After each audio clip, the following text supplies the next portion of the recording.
Hey everybody, I'm Andrew of the Movie Buff Pains. Today I'm going solo because I want to talk about one of my favorite genres, animation.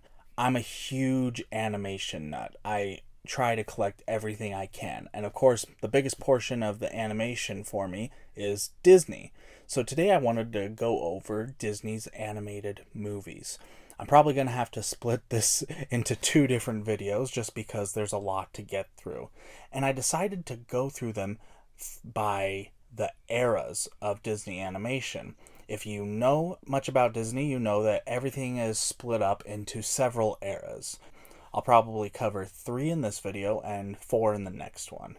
So I will go ahead and get started. I'll go over each of the films and I will show off my physical copy as well as give my opinion and my personal rating of the film. We'll go ahead and start with the first part of Disney's history, the Golden Age. This is when they started making their feature-length animation. Up until then, we'd only had Mickey Mouse cartoons and the like.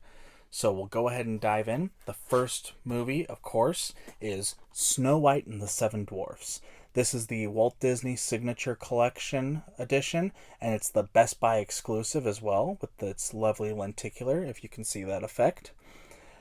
And Best Buy really needs to start making lenticulars again. All their steelbooks are cool and all, but these lenticulars, I think, are a lot nicer, honestly.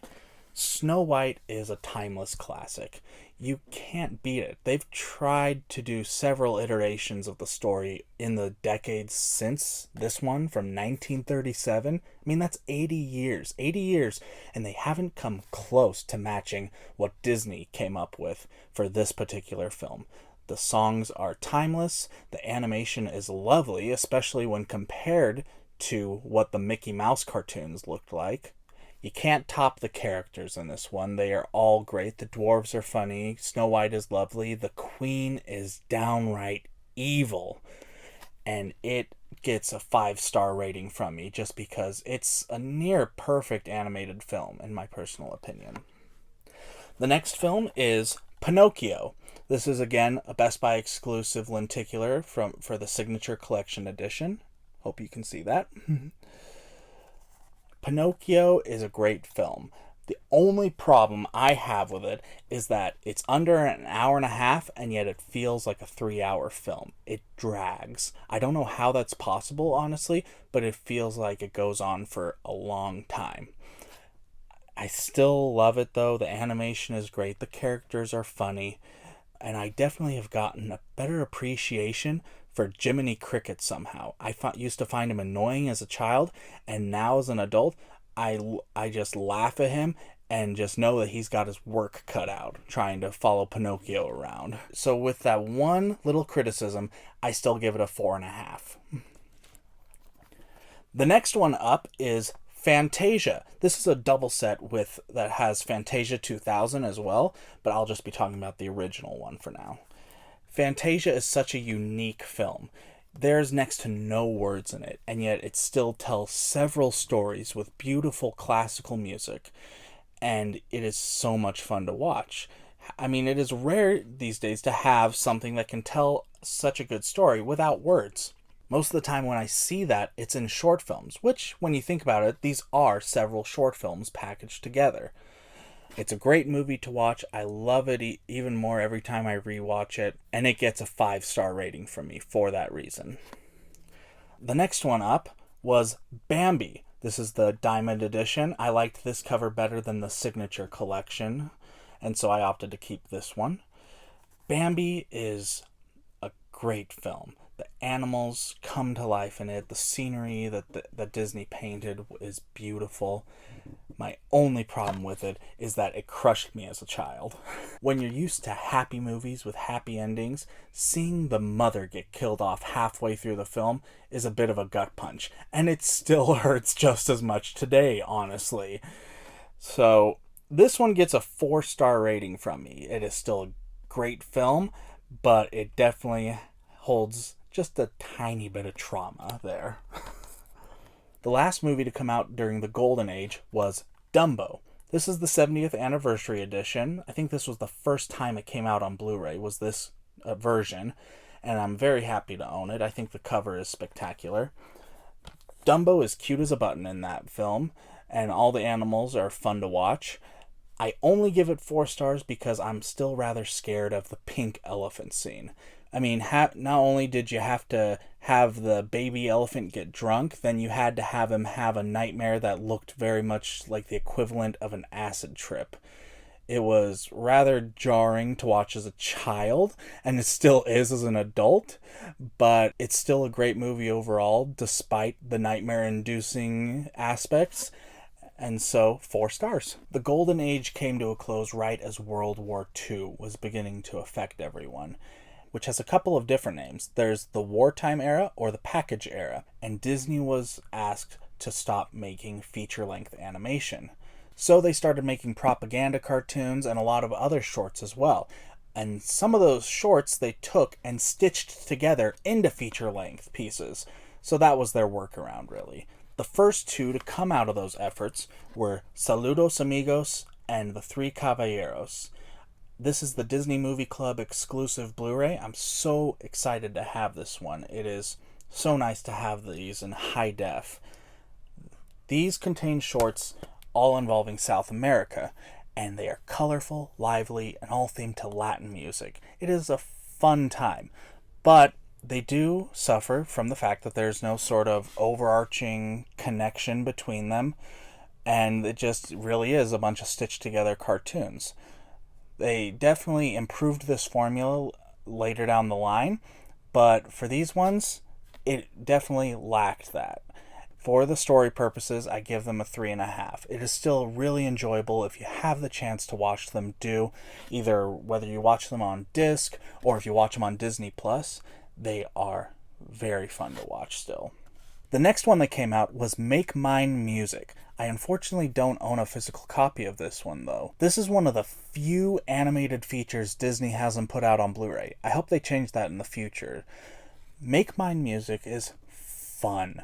It really is. It follows the course of the previous 2 films, pretty much the same, but without the South American theme. There are fun segments in this one, my favorite having to be involving the opera singing whale.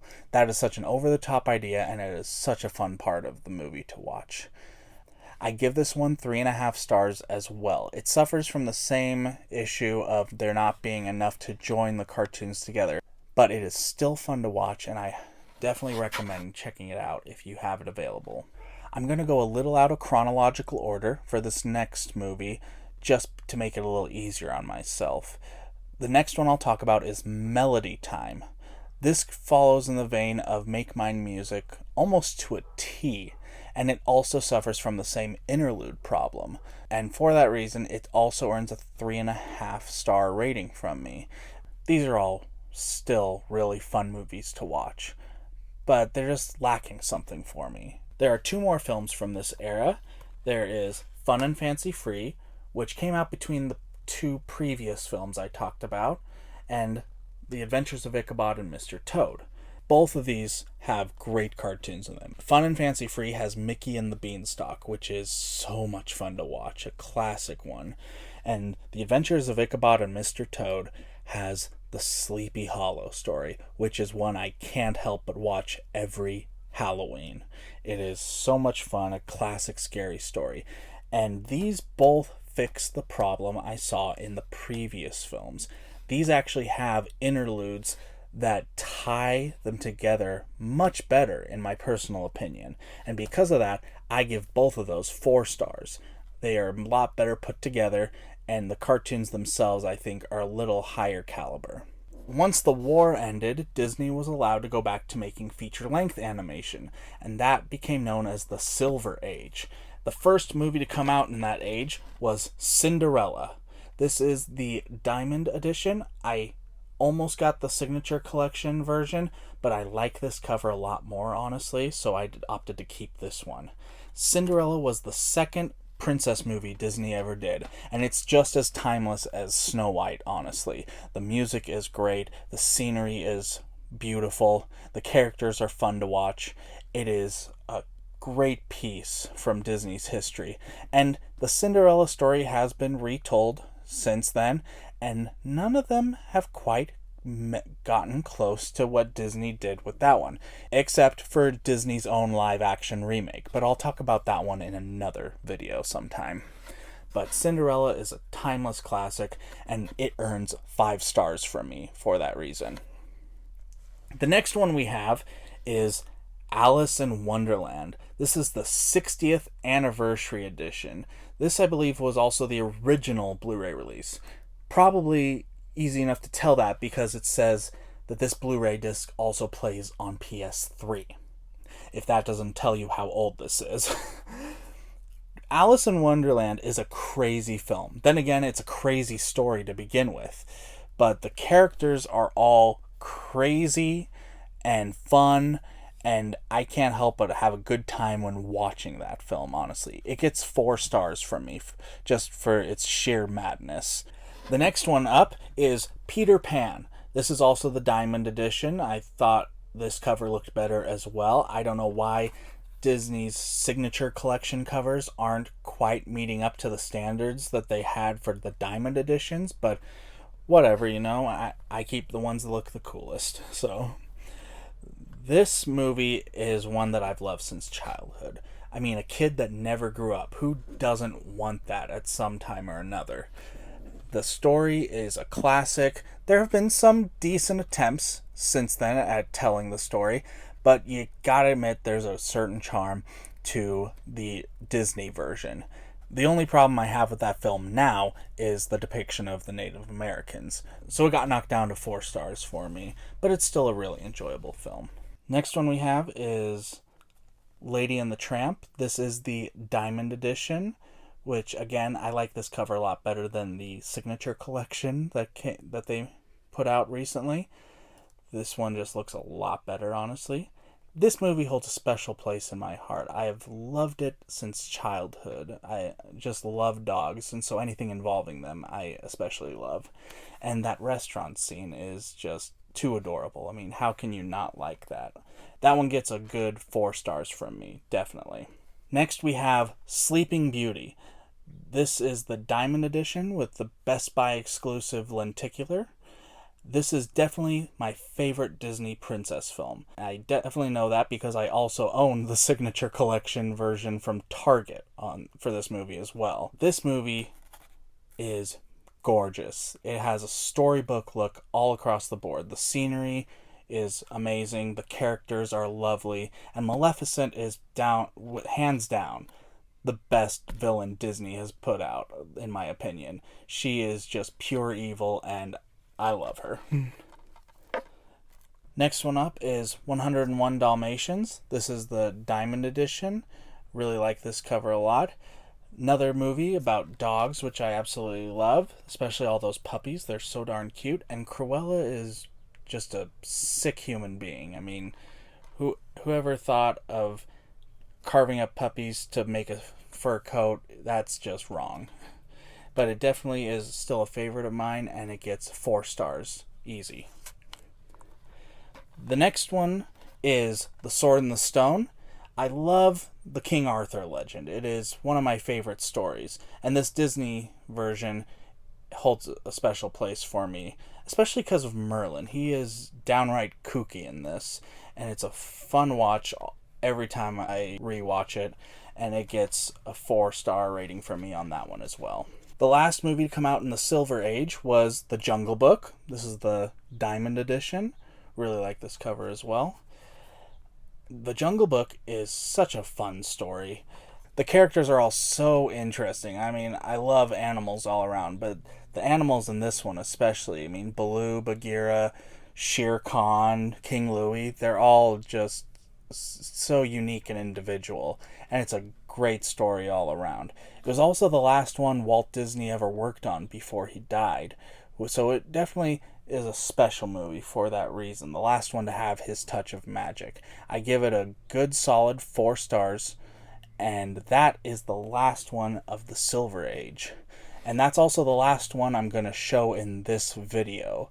I will definitely be doing a second video to go into the next few sections of Disney's history, and I hope you'll join me for that one as well. So for now, thank you for watching. I hope you enjoyed yourself. Like and subscribe. Don't forget to hit that little bell icon to get your notifications. And I hope to see you the next time around.